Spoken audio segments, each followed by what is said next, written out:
Bienvenue dans la pause café, je m'appelle Camille et dans ce podcast, on parlera de l'entrepreneuriat, de web et de développement personnel avec toutes mes petites réflexions qui se baladent dans ma tête. Tu peux retrouver la pause café sur les plateformes de podcast, donc si tu veux écouter les épisodes, n'hésite pas à t'abonner.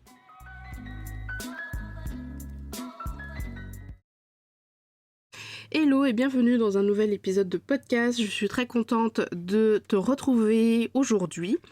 Avant de commencer à t'expliquer un petit peu le sujet et à te raconter, sache que je n'ai pas une pince à linge sur le nez, c'est juste que j'ai la crève depuis 2 semaines et demie, que j'arrive pas à m'en défaire. Donc non, je ne parle pas avec une pince à linge sur le nez, c'est juste que je suis un peu enrhumée. Donc voilà, désolée du coup si ma voix elle est un peu chelou. Aujourd'hui, on va parler de création de contenu. Si dans un épisode précédent, je t'expliquais comment la création de contenu m'a aidé dans mon business, je te mettrai le lien de l'épisode dans la description de celui-ci et il y aura un lien dans l'article de la semaine prochaine. Maintenant, je souhaite me pencher vers une question, pourquoi et comment prendre de l'avance. Petit rappel, parce que tout le monde ne le sait peut-être pas, mais c'est quoi de la création de contenu ? C'est tout simplement quand tu vas créer du contenu digital sous forme d'articles de blog, d'épisodes de podcast, de vidéos YouTube, de posts sur les réseaux sociaux, de newsletters, de masterclass, d'ateliers pour développer ton business. Personnellement, je visualise la création de contenu et le marketing de contenu comme un siphon. Premièrement, tu vas créer du contenu, articles de blog, épisodes de podcast, etc. gratuitement en rapport avec ton domaine d'expertise. Deuxièmement, tu vas donc attirer des personnes qui vont consommer ce contenu et qui reviendront sans doute plusieurs fois écouter, lire, consommer en tout cas ton contenu parce que ça les intéresse et parce que plus tu vas en parler, plus tu vas pouvoir leur prouver que tu maîtrises vraiment ton domaine.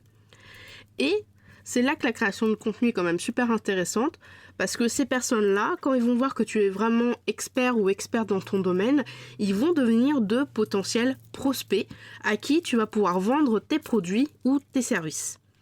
Et quand tu vas lancer un produit ou bien tes services, peut-être que certains, comme ils ont vu tout ce que tu mettais dans ta création de contenu, toutes les informations et qu'ils pensent vraiment que tu es une expert ou un expert dans ton domaine, ils vont finir par acheter tes services ou tes produits. Alors bon, c'est globalement la version vraiment simplifiée du processus, mais si tu veux en savoir plus sur la production de contenu, je te conseille d'aller faire un tour sur le site de I Don't Think de Julie et Julia. C'est surtout grâce à elles que je me forme dans la création de contenus digitaux, payants et gratuits. Et c'est une grosse référence selon moi dans tout ce qui est création de contenu de manière générale. Cette stratégie de créer son contenu gratuitement, c'est pour du coup prouver ton expertise et vendre, mais c'est vraiment quelque chose d'assez incroyable quand tu regardes sur le long terme. Et oui, car quand tu te lances dans un podcast, dans une chaîne YouTube, dans une chaîne Twitch, forcément, tu ne vas pas forcément avoir, 3000 personnes qui vont te suivre du jour au lendemain. Ça existe, c'est possible, mais c'est quand même très très rare. Du coup, le résultat, tu ne l'auras pas en quelques jours, en quelques semaines, peut-être même pas en quelques mois, mais certainement dans quelques années. Donc avant de te réfléchir dans créer du contenu, il faut réfléchir à 4 choses. La première chose, c'est combien de temps tu souhaites prendre pour créer ton contenu. Est-ce que tu peux te permettre de bloquer 1 jour ou 2 pour faire un article, un épisode, etc. Dans ce que j'entends par bloquer 1 jour ou 2 pour créer du contenu, c'est tout ce qui va être écriture, enregistrement, montage, programmation et visuel. Deuxième point, combien de fois tu souhaites publier du contenu ? Est-ce que tu seras capable de garder le rythme ? Est-ce que tu vas pouvoir faire un article par semaine, toutes les semaines ? Est-ce que tu vas pouvoir faire un post Instagram par jour, etc., etc. Troisième point à réfléchir, sous quelle forme ? Est-ce que tu veux faire que de l'écrit et de l'audio ? Est-ce que tu veux faire que de la vidéo et de l'illustration ? Est-ce que tu veux faire de la vidéo, de l'audio, de l'écrit ou de l'illustration ? Ça, c'est à toi de voir ce que tu aimes faire. Et 4e point, de quoi tu vas parler ? Forcément, tu vas pas pouvoir parler de ton domaine d'activité en même temps que de faire un vlog sur tes vacances ou comment tu as pu monter ton meuble Ikea, sauf si c'est ton domaine d'activité bien sûr. Sélectionne un gros domaine et ensuite sélectionne 1 à 3 sous-domaines. Par exemple, pour ma production de contenu sur la pause café, mon principal domaine, c'est l'entrepreneuriat. J'ai pris un domaine très très large parce qu'on peut parler de beaucoup de choses et parce que je suis en plein dedans depuis pratiquement 2 ans. Et mes 3 sous-domaines sont le business, le web et mon journal de bord. D'ailleurs, si tu veux en savoir plus, j'ai fait un article sur le sujet, comment lancer son blog, les bases. Je te mettrai le lien dans l'article toujours et dans la description de cet épisode. Maintenant qu'on a parlé, en faisant un petit rappel, quel que c'est la production de contenu, le marketing de contenu, on va passer maintenant au vif du sujet, comment et pourquoi prendre de l'avance dans sa création de contenu. Déjà, pourquoi prendre de l'avance ? Eh bien, tout simplement pour plusieurs raisons. La première raison, c'est pour prévoir l'imprévisible. J'aime assez ce titre en vrai. Qui n'a jamais été pris de court dans son business ou dans sa vie professionnelle ou personnelle quand il s'agit de produire quelque chose ou de faire quelque chose. Dans ton business, peut-être que tu as des soucis d'un coup, un rendez-vous client, un enfant malade, une sortie entre potes qui était absolument pas prévue et donc tu peux pas dire non. Bref, tu avais peut-être prévu un post Instagram ou une newsletter, mais pour X ou Y raison, tu dois décaler ton contenu. Instagram ne marche pas, ton logiciel de newsletter ne marche pas, il y a un souci dans ta programmation ou il te manque un visuel, bref, ça peut arriver. Sache tout d'abord que si tu dois décaler un contenu, ce n'est pas grave. Je le répète pour que ça rentre bien dans tes oreilles et dans ton crâne, ce n'est pas grave, ne te prends surtout pas la tête avec ça. Fais juste attention à ce que ça soit pas trop souvent le cas, parce que sinon tu vas finir par perdre en régularité et perdre un petit peu d'audience. Qu'est-ce que j'entends par perdre en régularité ? Pour moi, prendre de l'avance dans sa production de contenu, c'est comme le sport. J'aime pas spécialement le sport. Je n'ai jamais été très sportive et je pense que physiquement, ça se voit que je suis plus nourriture que sport. Voilà, je le dis, je le sais, j'en suis consciente. Mais souvent, j'en fais. Je faisais de l'aquabike, je faisais de la marche à pied. Mais si jamais il y a un imprévu et que je dois lâcher une séance, c'est foutu. L'aquabike, c'était tous les vendredis matins et pendant des mois, j'ai réussi à tenir. C'était très très dur, mais j'ai réussi à tenir. Confinement, 4 mois sans aquabike, je n'y suis jamais retournée parce que, voilà, c'était... on m'a coupé dans mon lancement et du coup j'ai eu beaucoup de mal à reprendre. Là, je devrais reprendre, mais j'ai vraiment du mal à m'y remettre. Donc c'est ça que je dis, perdre en régularité, c'est forcément que si déjà tu as du mal si tu n'es pas déjà une personne qui est de base régulier ou régulière, quand tu vas prendre de l'avance, si jamais tu as un empêchement, puis 2, puis 3, et qu'en fait tu dis « Oh bah ça va, c'est juste un empêchement, ça arrive », ouais, au bout du 20e, peut-être que c'est plus seulement des empêchements, c'est peut-être que tu as perdu cette régularité. Et qu'est-ce que j'entends par perdre un peu d'audience ? J'entends que si tu habitues ton audience, les personnes qui te suivent, les personnes qui consomment ton contenu à être réguliers ou régulières dans ta production de contenu, ils vont s'y habituer. Et si du jour au lendemain tu ne l'es plus, forcément tu vas les perdre. Après, tout dépend de comment tu le places face à ton audience. Moi, je sais que j'ai une audience, je sais que j'essaie d'être un maximum régulière et donc de prendre de l'avance pour que tout soit carré et tout soit prêt. Après, si par exemple pendant juillet-août, je ne poste rien, eh ben, je m'en fiche. Et si je perds un peu d'audience parce que juillet-août, j'ai décidé de faire une pause pour les vacances, ce n'est pas grave, je m'en plains pas. Voilà, alors perdre un peu d'audience, ça dépend...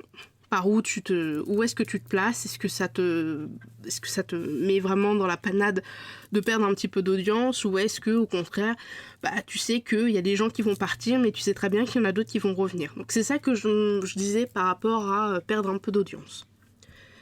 Un bon exemple un peu particulier, c'est en novembre 2021, donc l'année dernière, que j'ai dû faire face à un décès non prévu. Bon, tu me diras, ça se prévoit pas forcément ce genre de choses. Et j'ai dû en 5 minutes retomber sur mes pattes. J'ai dû en 5 minutes prévenir mes clientes des abonnements de gestion que ça va être compliqué ces prochaines semaines et qu'il va falloir revoir un petit peu notre agenda. J'ai prévenu mes clientes que j'avais en mode mission ponctuelle que je ne serais plus là pendant 2 semaines parce que j'ai beaucoup de choses à gérer.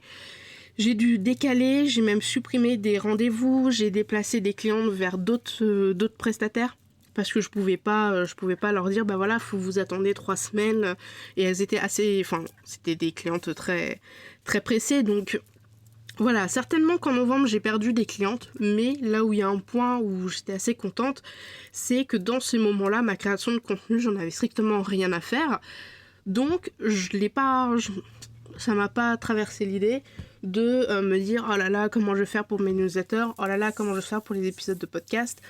Je m'en fichais un peu.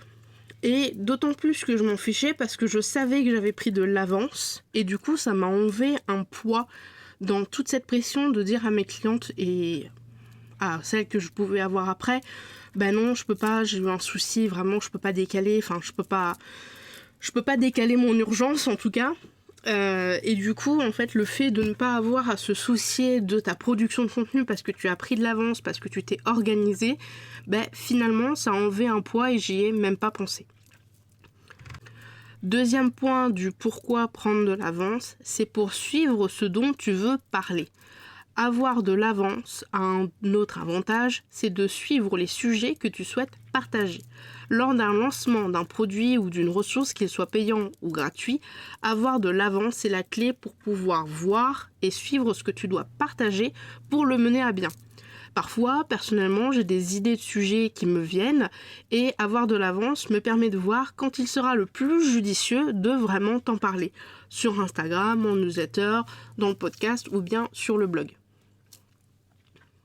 Troisième point et dernier point pour moi de pourquoi prendre de l'avance, c'est avoir plus d'espace libre dans ton cerveau. Moi j'appelle ça la RAM du cerveau, mais c'est mon côté un peu geek et un peu ordinateur qui parle. Je me souviens parfaitement de moi au tout début de ma création d'entreprise, donc en avril 2020 et voire même février-mars 2020 parce que le podcast je l'ai lancé avant vraiment de me mettre dans l'entrepreneuriat. Je ne voulais absolument pas programmer mes posts Instagram et mes posts Facebook. Parce que tout simplement je voulais pas faire comme tout le monde. J'étais oui mais moi je veux être différente des autres, je vois pas à quoi ça sert de programmer à l'avance, moi je veux faire à ma manière et je suis sûre que ça va marcher.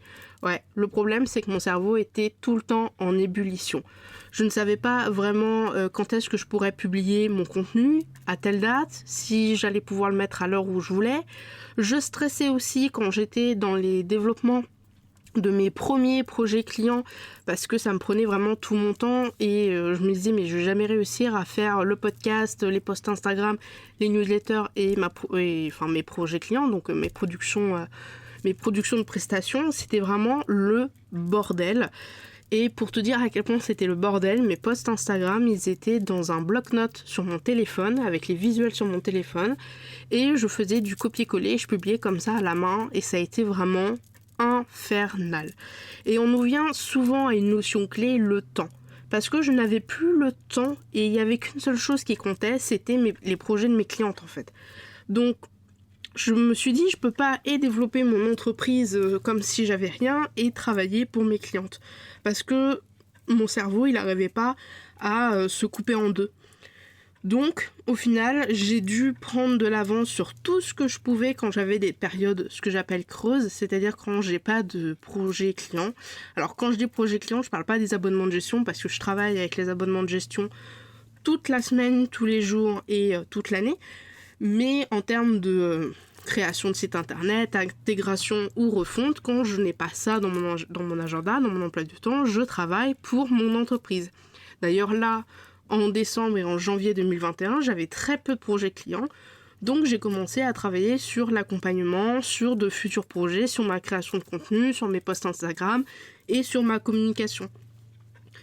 Et du coup, comme ça me permet d'être 100% disponible mentalement pour mes projets. Parce que je sais que tout ce qu'il y a pour mon entreprise, c'est déjà acté, c'est déjà programmé. Et j'ai pas besoin de me soucier et d'avoir cette charge mentale en plus dans ma tête en fait de freelance, tout simplement.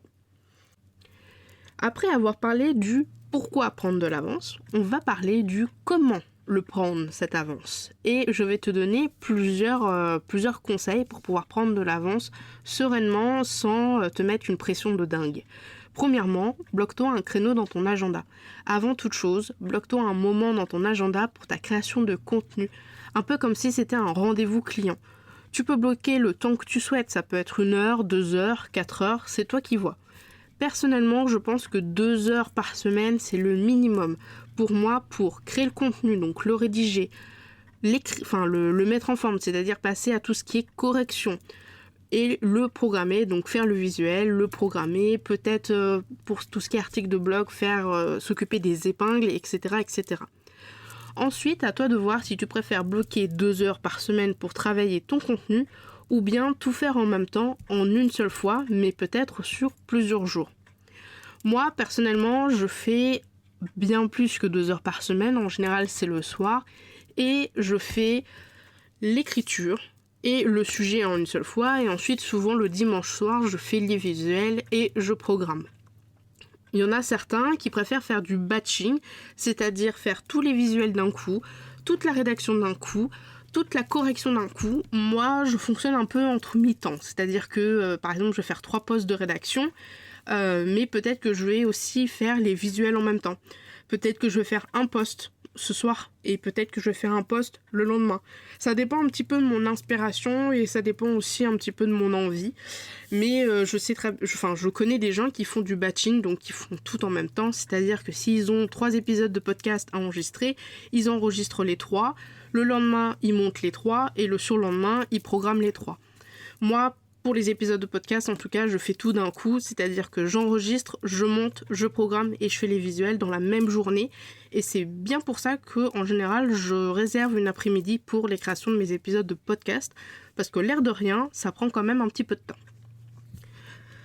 Attention cependant, si tu prends, on va dire 4 heures dans ta semaine pour ton contenu, pense à le prendre en compte dans tes tarifs, car oui, la création de contenu, c'est du temps pour ton entreprise, et le temps, c'est de l'argent. Ça, c'est un conseil que j'ai entendu, qu'on m'a rabâché des millions de fois et que je n'ai pas pris en compte, parce que j'étais en mode genre oui, moi ça me plaît de faire ça, tant mieux. Le problème, c'est que pendant que tu travailles sur ta création de contenu, tu ne travailles pas pour tes clientes, ou tes clients, donc tu n'es pas payé, tu travailles pour ton entreprise.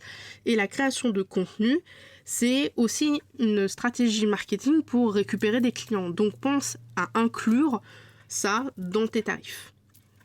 Deuxième point sur comment on peut prendre de l'avance, c'est à réfléchir de ce que tu souhaites partager. Pose-toi tranquillement et réfléchis à ce que tu souhaites partager à ton audience, en fonction de tes envies, mais aussi de tes objectifs, si tu en as. Et n'hésite pas, dès que tu as une idée, de la noter dans ton calendrier édito. Dans la ressource du calendrier éditorial Notion, qui est gratuit, qui est vraiment le calendrier éditorial que j'utilise et que je vous offre en fait pour vous aider. Mais techniquement, c'est exactement le même que j'ai. En fait, au début, il y a on va dire, création de contenu en mode tableau, en mode calendrier, pardon, où je vois du coup dans le mois qu'est-ce que je dois publier, qu'est-ce que je dois faire. Et en dessous de cette vue en mode calendrier sur Notion, j'ai une vue en mode tableau où là, cette fois, je vois ceux qui n'ont pas de date de publication. Et quand je mets ceux qui n'ont pas de date de publication, en fait, ce sont toutes les idées de contenu que j'ai. Et il y en a beaucoup. Il y a les articles pour la transcription, il y a des posts Instagram, il y a des vidéos YouTube, il y a des tutos, il y a des IGTV et il y a des posts, des podcasts par exemple. Et quand j'ai envie de parler d'un sujet mais que je sais pas trop quoi, je pioche dans cette liste en fait d'idées de contenu que j'ai pas encore rédigé ou alors que j'ai rédigé mais que j'ai pas trouvé le bon moment pour mettre en ligne, et comme ça me fait, on va dire, une sorte de bagage de secours, au cas où si j'ai pas d'idée. Si jamais ça t'intéresse pour le calendrier éditorial offert et gratuit, je te mettrai le lien dans la description ou le lien dans l'article pour aller t'inscrire et le télécharger, enfin en tout cas le dupliquer sur ton Notion directement. 1, 2, 3. Et enfin, troisième astuce pour comment prendre de l'avance sur sa création de contenu, je vais y arriver, c'est de travailler au fur et à mesure et de façon régulière. Tout à l'heure, je te conseillais de prendre quelques heures par semaine pour travailler progressivement sur tes contenus ou bien de tout faire d'un coup. Mais il est évident que tu ne vas pas pouvoir faire 4 mois de contenu en une semaine. Sache que si tu y arrives, c'est vraiment une prouesse parce que personnellement, je n'arriverai pas à faire 4 mois de contenu en une semaine, même si durant cette semaine, je n'ai rien d'autre. Rester vraiment focus sur la création de contenu, surtout quand c'est pas ton métier, c'est un peu compliqué, je trouve. Donc, quand je te dis oui de tout faire, c'est par exemple trouver des sujets. Si tu as 5 publications par semaine, en un mois, il faut que tu sortes 20 publications par semaine. Idem pour les épisodes de podcast. Il faut aussi les rédiger, que ce soit les épisodes, il faut rédiger aussi, un petit peu le script, les newsletters, les vidéos, les posts Instagram.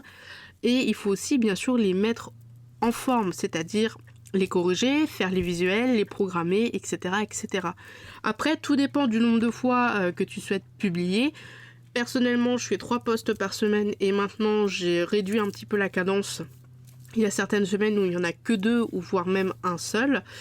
2 épisodes de podcast, donc 2 vidéos par mois, ainsi que 1 à 2 newsletters par mois. Et crois-moi, j'ai besoin de m'y prendre à l'avance. Surtout que si tu es comme moi, il faut aussi que tu prennes en compte le fait que ta correctrice ne peut pas forcément corriger ton contenu d'un claquement de doigts. Au début, avec ma correctrice, c'était vraiment au compte-gouttes, donc je faisais un post sur les réseaux, sur Instagram par exemple, elle le corrigeait et vice-versa. C'était vraiment très fatigant pour elle et très fatigant pour moi. Maintenant que j'ai pris un petit peu, on va dire, de l'avance, la plupart des grosses productions, donc sauf pour les posts Instagram et tout ce qui est newsletter, articles de blog, vidéos et épisodes de podcast, tout est fait entre 1 et 3 mois à l'avance pour que moi j'ai le temps de faire des modifications, de les changer de place si j'ai besoin, pour que j'ai le temps de faire les visuels et pour que surtout ma correctrice ait le temps de corriger et que je puisse les remettre au propre. Donc forcément, je peux pas faire 3 mois de création de contenu brut vu que je ne suis pas toute seule et en plus, ça serait une trop grosse charge de travail. Je vais y arriver, cette fin d'épisode est très difficile. Donc si tu souhaites utiliser la méthode de quelques heures par semaine, tu peux découper les semaines par étapes. Par exemple, là, la première semaine de janvier, tu fais les recherches et la rédaction de ton contenu de février. La deuxième semaine de janvier, tu fais la correction et le montage de tes contenus pour février. La troisième semaine de janvier, tu fais les visuels pour les contenus de février. Et enfin, la 4e semaine de janvier, tu fais la programmation pour tous tes contenus de février. Et tu fais ça. Et en février, tu fais ça pour mars. Et en mars, tu fais ça pour avril, etc., etc. Personnellement, je le fais au fur et à mesure, souvent le dimanche soir, et je profite du coup d'être tranquille le dimanche pour faire la partie rédaction, et je finis même par faire le nombre de contenus que je voulais, donc je les mets directement en correction auprès de ma correctrice. Pareil pour les visuels, je les fais souvent le dimanche soir, sauf si j'ai vraiment rien à faire dans la semaine, mais globalement le dimanche soir c'est un peu mon coin. On va dire création de contenu et je m'avance pour être tranquille ensuite. Moi je fais ça le dimanche soir parce que j'aime le dimanche soir. Tu n'es pas obligé de faire le dimanche soir et je te rassure, il n'y a pas quelqu'un avec un fouet qui est là pour me battre pour que je fasse de la création de contenu le dimanche soir. C'est juste que le dimanche soir, je sais pas, j'ai une fibre de créativité le dimanche. Donc voilà. Pour finir cet épisode, en conclusion, je vais t'avouer une chose. Prendre de l'avance, c'est toujours un peu compliqué au début. Que ce soit dans ton contenu ou dans ton travail, il faut que tu prennes de l'avance tout en faisant ce que tu dois déjà faire. Mais je te rassure qu'à force de faire ton contenu en avance, tu auras beaucoup plus de temps pour toi, pour ton entreprise. Et le point qui n'est pas à négliger en tant que freelance, c'est que tu auras l'esprit beaucoup plus tranquille. Je refais le point. Je fais un pont avec mon autre projet qui s'appelle La Pause de 16 heures, qui est un projet gratuit dans le divertissement de jeux vidéo. Je stream et je fais des vidéos de jeux vidéo. J'ai voulu faire ça il y a des années, j'ai jamais eu le courage de continuer parce que c'est quand même très très lourd d'enregistrer 2 heures de jeu, même si je joue, mais ensuite il faut passer au montage et ensuite il faut passer à l'upload sur YouTube, sachant que j'ai pas une connexion des plus foufou, donc je mettais bien une demi-journée pour mettre une vidéo d'1 heure. Donc quand tu n'as aucune notion de prendre de l'avance, c'est vraiment très compliqué. Et là, j'ai relancé du coup la pause de 16 heures, en 2021, en juillet 2021 plus exactement, pendant les vacances.